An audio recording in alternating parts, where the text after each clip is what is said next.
ಬ್ರೇಕ್ನ ನಂತರ ಲೋಕಲ್ ಎಕ್ಸ್‌ಪ್ರೆಸ್‌ಗೆ ಸ್ವಾಗತ. ಬಾಗಲಕೋಟೆ ಜಿಲ್ಲೆಯ ಬಾದಾಮಿ ತಾಲೂಕಿನ ತಿಮ್ಮಸಾಗರ ಗ್ರಾಮದಲ್ಲಿ ಮಂಗಗಳ ಹಾವಳಿ ಶುರುವಾಗಿದೆ. ಪರಿಣಾಮ ಗ್ರಾಮಸ್ಥರು ಆತಂಕದ ಜೀವನ ನಡೆಸುವಂತಾಗಿದೆ. ಊರಲ್ಲಿ ರಾಜಾರೋಷವಾಗಿ ತಿರುಗ್ತಾ ಇರೋ ಮಂಗಗಳು ಬೆಳೆಯನ್ನ ಹಾಳು ಮಾಡ್ತಿವೆ. ಗ್ರಾಮದಲ್ಲಿ ಪ್ರತಿಯೊಬ್ಬರೂ ಕೋಲು ಹಿಡಿದು ಓಡಾಡೋ ಸ್ಥಿತಿ ನಿರ್ಮಾಣವಾಗಿದೆ.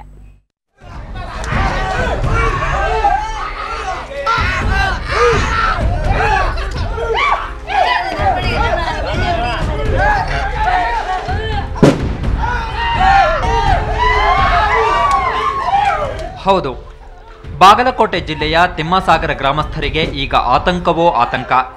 ಯಾಕಂದ್ರೆ ಕಳೆದ ಒಂದು ವಾರದಿಂದ ಇಲ್ಲಿಗೆ ನೂರಾರು ಕರಿಮಂಗಗಳು ಲಗ್ಗೆ ಇಟ್ಟಿವೆ. ಶಾಲಾ ಮಕ್ಕಳು ಸೇರಿದಂತೆ ಹಲವು ಮಂದಿಯನ್ನ ಗಾಯಗೊಳಿಸಿವೆ. ಹೀಗಾಗಿ ಮಕ್ಕಳು ಶಾಲೆಗೆ ಹೋಗುತ್ತಿಲ್ಲ. ಇನ್ನು ಶಾಲೆಯಲ್ಲಿ ಮಂಗಗಳನ್ನ ಕಾಯುವ ಪರಿಸ್ಥಿತಿ ಶಿಕ್ಷಕರಿಗೆ ಒದಗಿ ಬಂದಿದೆ. ಈ ಮಂಗೇನ ಒಂದು ದಾಳಿಯಿಂದ ಆಗಿ ಮಕ್ಕಳ ಸಂಖ್ಯೆ ಭಾಳ ಕಡಿಮೆ ಆಗಿ ಪಾಲಕರು ನಮ್ಮ ಶಾಲೆಗೆ ಒಟ್ಟು ಮಕ್ಕಳನ್ನೇ ಕಳಿಸ್ತಾ ಇಲ್ಲ. ಈಗ ನಮ್ಮ ಯಾಕಂದ್ರೆ ಇಲ್ಲಿ ಈಗ ಮೊನ್ನೆ ಈಗ 4-5 ದಿನದ ಹಿಂದೆ 4-5 ಒಂದು ವಿದ್ಯಾರ್ಥಿಗಳಿಗೆ ಮಂಗೆಗಳು ಕಚ್ಚಿ ಗಾಯಗೊಳಿಸಿರೋದ್ರಿಂದ ಇತ್ತೀಚೆಗಂತೂ 185 ಮಕ್ಕಳಿಗೆ ನಮ್ಮ ಕ್ಲಾಸಲ್ಲಿ ಮಕ್ಕಳ ಸಂಖ್ಯೆನಲ್ಲಿ ನಮಗೆ ಪಾಠ ಮಾಡೋದಕ್ಕೂ ಆಗ್ತಾ ಇಲ್ಲ. ಇಷ್ಟೇ ಅಲ್ಲ, ಹೊಲಗಳಲ್ಲಿ ಬೆಳೆದ ಶೇಂಗಾ ಸಜ್ಜೆ ಬೆಳೆಯನ್ನು ತಿಂದು ಹಾಳು ಮಾಡಿವೆ. ಇದರಿಂದ ತಿಮ್ಮಸಾಗರ ಗ್ರಾಮಸ್ಥರು ತೀವ್ರವಾಗಿ ನೊಂದಿದ್ದಾರೆ. ಇಡೀ ಊರೇ ಬಿಡುವ ಸ್ಥಿತಿ ನಿರ್ಮಾಣವಾಗಿದೆ ಅಂತಾರೆ ಗ್ರಾಮಸ್ಥರು.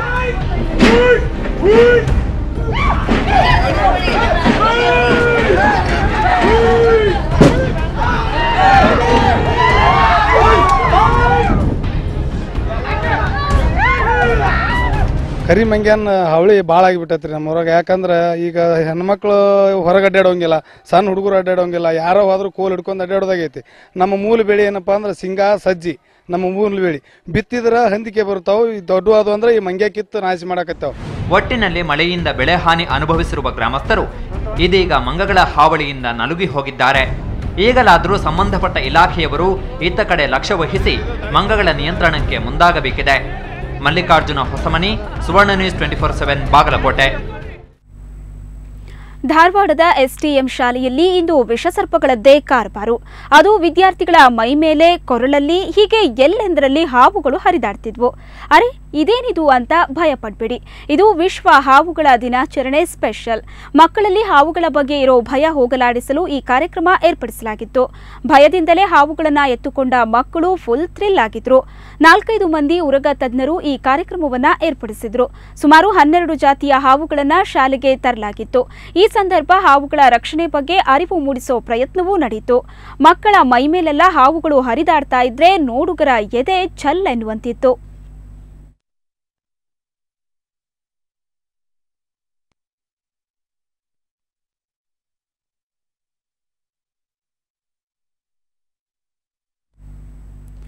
ನಿನ್ನೆವರೆಗೂ ತಹಶೀಲ್ದಾರ್, ಇಂದು ಸನ್ಯಾಸಿ.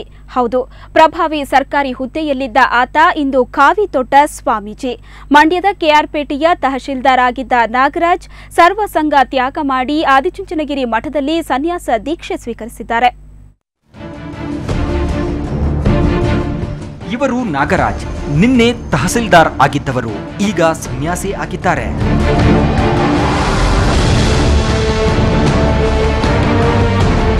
ತುಮಕೂರಿನ ಹೊನ್ನೇನಹಳ್ಳಿ ಗ್ರಾಮದ ನಾಗರಾಜ್ಗೆ ಅದೇನಾಯ್ತೋ ಏನೋ ಆಧ್ಯಾತ್ಮದತ್ತ ಮನಸ್ಸು ಹೊರಳಿತೋ. ಕೆಲ ತಿಂಗಳ ಹಿಂದೆಯೇ ಸನ್ಯಾಸ ದೀಕ್ಷೆಗೆ ಮುಂದಾಗಿದ್ದ ಇವರ ಕುಟುಂಬ ಮನವೊಲಿಸಿ ವಾಪಸ್ ಕರೆತಂದಿತ್ತು. ಆದರೆ ಸನ್ಯಾಸ ಜೀವನ ಸೆಳೆಯುತ್ತಲೇ ಇತ್ತು. ಕೊನೆಗೆ ನಾಗರಾಜ್ ನಿನ್ನೆಯ ಗುರುಪೂರ್ಣಿಮೆಯ ದಿನ ಆದಿಚುಂಚನಗಿರಿ ಮಠದಲ್ಲಿ ಕುಟುಂಬದ ಸದಸ್ಯರಿಗೆ ತಿಳಿಯದಂತೆ ಸನ್ಯಾಸ ದೀಕ್ಷೆ ಸ್ವೀಕರಿಸಿದ್ದಾರೆ. ಸನ್ಯಾಸ ದೀಕ್ಷೆ ಕೊಟ್ಟ ಬಾಲಗಂಗಾಧರನಾಥ ಸ್ವಾಮೀಜಿ ನಾಗರಾಜ್ ಅವರಿಗೆ ಶ್ರೀ ನಿಶ್ಚಲಾನಂದ ಸ್ವಾಮೀಜಿ ಅಂತ ನಾಮಕರಣ ಮಾಡಿದ್ದಾರೆ. ಈಗ ತೃಪ್ತಿ ಇದೆ. ಹಾಗಾಗಿ ಗುರುಗಳ ಸನ್ನಿಧಿಯಲ್ಲಿ ಇದ್ಕೊಂಡು ಸಮಾಜ ಸೇವೆಯನ್ನು ಇನ್ನೂ ವಿಶಾಲವಾಗಿ ವ್ಯಾಪಕವಾಗಿ ಮಾಡಬೇಕು ಅನ್ನೋ ಉದ್ದೇಶಕ್ಕೋಸ್ಕರ ನಾನು ದೀಕ್ಷೆ. ತಹಸೀಲ್ದಾರ್ ಆಗಿದ್ದಾಗಿನ ಪರಿಸ್ಥಿತಿಗಿಂತ ಸ್ವಾಮೀಜಿಯಾದರೆ ಹೆಚ್ಚಿನ ಸಮಾಜ ಸೇವೆ ಮಾಡಬಹುದು ಅನ್ನೋದು ನಾಗರಾಜ್ ಅಲಿಯಾಸ್ ಶ್ರೀ ನಿಶ್ಚಲಾನಂದ ಸ್ವಾಮೀಜಿ ಸನ್ಯಾಸಿ ಆಗೋಕೆ ಕಾರಣವಂತೆ. ಒಟ್ಟಿನಲ್ಲಿ ಈಗ ನಾಗರಾಜ್ ಜೀವನ ಬದಲಾಗಿದೆ. ಅವರೀಗ ಕಾವಿಧಾರಿಯಾಗಿದ್ದಾರೆ. ಆದರೆ ಅವರ ನಿರ್ಧಾರಕ್ಕೆ ಅವರ ಕುಟುಂಬದ ಒಪ್ಪಿಗೆ ಇಲ್ಲ. ಕೆಲವು ಸ್ವಾಮೀಜಿಗಳು ಈ ನಿರ್ಧಾರವನ್ನ ಒಪ್ಪುತ್ತಿಲ್ಲ. ಸೋಮಶೇಖರ್, ಸುವರ್ಣ ನ್ಯೂಸ್ 24/7 ಮಂಡ್ಯ. ಇನ್ನು ಸನ್ಯಾಸತ್ವ ಸ್ವೀಕರಿಸಿದ್ದಕ್ಕೆ ನಾಗರಾಜ್ ಕುಟುಂಬ ವಿರೋಧ ವ್ಯಕ್ತಪಡಿಸಿದೆ. ಅಷ್ಟೇ ಅಲ್ಲ, ದೀಕ್ಷೆ ತೊಟ್ಟಿರೋದು ಕುಟುಂಬದ ಸದಸ್ಯರಿಗೆ ಗೊತ್ತಿಲ್ಲ, ಅವರಿಗೆ ಇಷ್ಟವೂ ಇರಲಿಲ್ಲ. ಹೀಗಾಗಿ ಇಡೀ ಕುಟುಂಬ ವರ್ಗ ಗೋಳಿಡುತ್ತಿದೆ.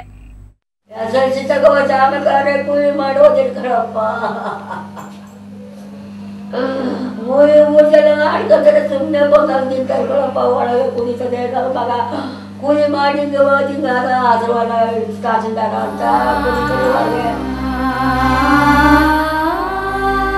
ಹೀಗೆ ಕಣ್ಣೀರಿಡುತ್ತಿರುವವರು ಗಂಗಮ್ಮ, ಈಗ ಸನ್ಯಾಸಿಯಾಗಿರೋ ನಾಗರಾಜ್ ಅವರ ತಾಯಿ. ಅವರ ಬದುಕಿನ ಸಂಕಷ್ಟಗಳು ಇನ್ನೂ ದೂರವಾಗಿಲ್ಲ. ಆದರೆ ಅವರ ಬದುಕಿಗೆ ಆಸರೆಯಾಗಬೇಕಿದ್ದ ಮಗ ಈಗ ಎಲ್ಲವನ್ನೂ ತ್ಯಜಿಸಿ ಸಮಾಜೋದ್ಧಾರಕ್ಕಾಗಿ ಸನ್ಯಾಸಿಯಾಗಿದ್ದಾರೆ. ಇತ್ತ ಇವರ ಕುಟುಂಬ ಕಣ್ಣೀರಿಡುತ್ತಿದೆ.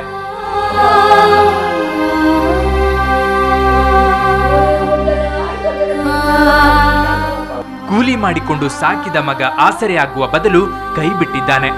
2005ರಲ್ಲಿ ತಹಶೀಲ್ದಾರ್ ಆದ ನಾಗರಾಜ್ ಬಗ್ಗೆ ಊರಿಗೆ ಊರೇ ಹೆಮ್ಮೆ ಪಟ್ಟಿತ್ತು, ಕೊಂಡಾಡಿತ್ತು, ಸನ್ಮಾನ ಮಾಡಿ ಶುಭ ಕೋರಿತ್ತು. ಆದರೆ ಈಗ ಊರಿನ ಜನರಿಗೂ ಕೂಡ ಇದನ್ನ ಸ್ವೀಕರಿಸಲು ಸಾಧ್ಯವಾಗುತ್ತಿಲ್ಲ. ಮಗನಿಗೆ ಮದುವೆ ಮಾಡುವ ಕನಸು ಇಟ್ಟುಕೊಂಡಿದ್ದ ತಾಯಿಗೆ ಈ ಮಗ ದ್ರೋಹ ಮಾಡಿದ್ದಾನೆ ಅಂತಾರೆ ನೆರೆಹೊರೆಯ ಜನ. ಆವಾಗ ಹೋಗಿ ನಾವು ಎಲ್ಲ ಹೋಗಿ ಬೇಡ ಅಂತೇಳಿ ಹೇಳಿ ಸ್ವಾಮೀಜಿಗಳಿಗೂ ಎಲ್ಲ ಹೇಳ್ಬಿಟ್ಟು ಬಂದ್ಬಿಟ್ಟಿದ್ದು. ತಿರ್ಗಿ ನೆನ್ನೆ ತಹಸೀಲ್ದಾರಾಗಿ ಹೋದ್ಮೇಲೆ ಅವ್ರು ಚಿಕ್ಕಪ್ಪವ್ರು ಹೋಗಿ ಕೇಳೋರೆ ಮದುವೆ ಹಾಕಿ. ನಾನಿನ್ನು 3 ವರ್ಷ ಆಗಲ್ಲ. ಸಣ್ಣದಿಂದಲೂ ಕೂಲಿ ಮಾಡ್ಕಡೆ ಓದಿ ಬರೀ ಕಷ್ಟಪಟ್ಟೆ ಓದ್ಕೊಂಡು ಇದು ಮಾಡಿದರು. ಆಮೇಲೆ ಕೆಲಸಗಳು ಅದು ಇದು ಸಿಕ್ತು. ಕೊನೆಗೆ ಈ ರಾಜಕೀಯ ಒತ್ತಡಗಳು ಅದರಿಂದ ಇದು ಮಾಡಿಬಿಟ್ಟು ಮನಸ್ಸಿಗೆ ಬೇಜಾರು ತಗೊಂಡು ಈ ಥರ ಮಾಡ್ಕೊಂಡಿದ್ದಾರೆ ಅಂತ ನಮ್ಗೆ ಅನಿಸುತ್ತೆ ಅಷ್ಟೇ. ಈಗ ಈ ತಾಯಿಯ ಜೀವನ ನೋಡಿಕೊಳ್ಳುವವರಾರು? ಸುವರ್ಣ ನ್ಯೂಸ್ ಸ್ಟುಡಿಯೋಗೆ ಆಗಮಿಸಿದ್ದ ಸ್ವಾಮಿಯವರನ್ನ ಅವರ ತಾಯಿ ಕಣ್ಣೀರಿಡುತ್ತಲೇ ಕೇಳಿಕೊಂಡ್ರು. ನೀವಾದ್ರೂ ಅವನಿಗೆ ಬುದ್ಧಿ ಹೇಳಿ, ಸನ್ಯಾಸ ದೀಕ್ಷೆ ಬಿಡಲು ಹೇಳಿ ಅಂತ ಗೋಗರೆದ್ರು. ಆದರೆ ಸನ್ಯಾಸ ದೀಕ್ಷೆ ಪಡೆದಿರುವ ಶ್ರೀ ನಿಶ್ಚಲಾನಂದ ಸ್ವಾಮಿಗಳು ಕೂಡ ಸ್ವಲ್ಪ ಹೊತ್ತು ತಾಯಿಯ ಮಾತು ಕೇಳಿ ಭಾವುಕರಾದರು.